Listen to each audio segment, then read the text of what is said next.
Hi guys, this is Miss Buck, and I'm going to do a video walkthrough on poetry analysis and poetic devices. So we're going to start with typecast. That's title, paraphrase, connotation, attitude shift, title revisited, and theme. And these are all the things that are going to help you properly analyze your poetry. So starting with title, first you want to ponder the title before you read the poem.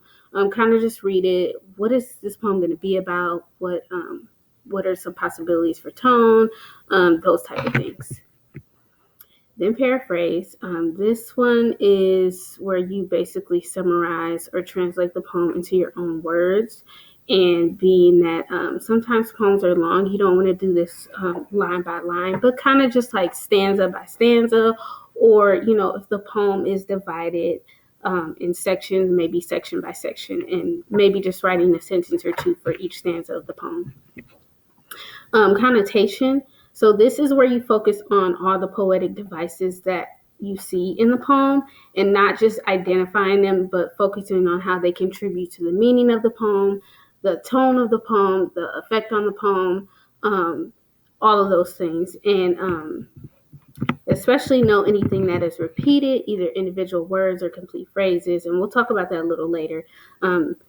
Anything said in the poem could be used for the interpretation of the poem. Attitude, so observe both the speaker and the poet's attitude through diction, images, and details that suggest what the speaker is trying to get you to understand about the poem. So shifts, sometimes in poetry or just in literature in general, the beginning of the poem will not match the ending of the poem. So something will change, either the poet will have an epiphany or a realization. Look for some keywords when you see but, yet, however, although.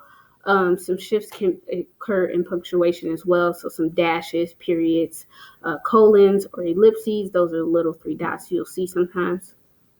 Shifts may also appear in diction. So some positive language might become negative language. Some formal language might become slang. So look for those moments in poetry where the poet's perspective changes.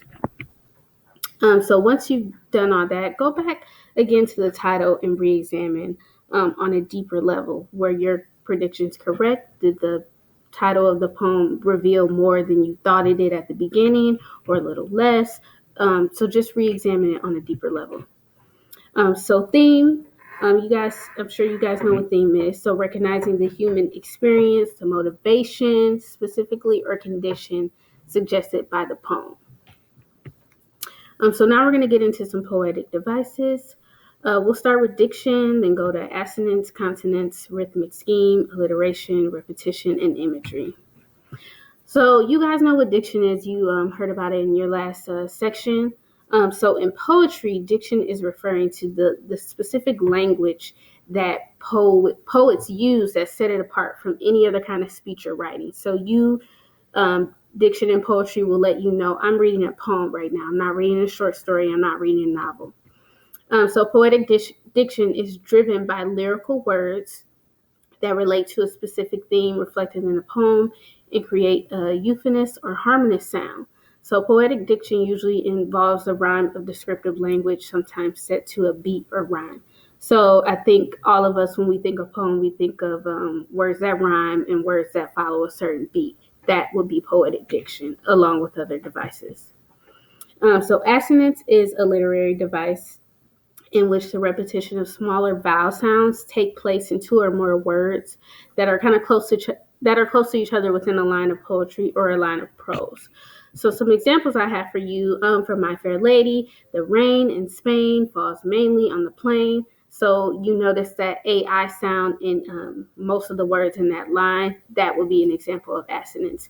In another line, hear the mellow wedding bells. So you have like that E, that S sound. Consonants, sort of like assonance, but to help you remember, consonants deals with consonants. The consonant sounds within sentences, phrases, or poems. So an example of that, I love Hamilton, so I picked an example from